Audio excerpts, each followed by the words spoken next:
Hi guys, Joe here, and today we're looking at this, which is something I 3D printed.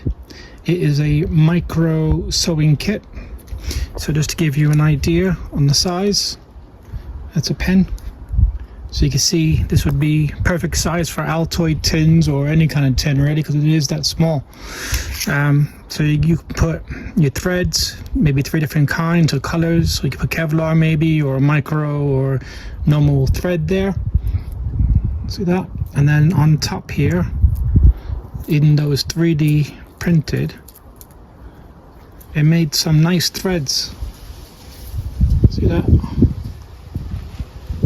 And then inside you just put a bunch of needles.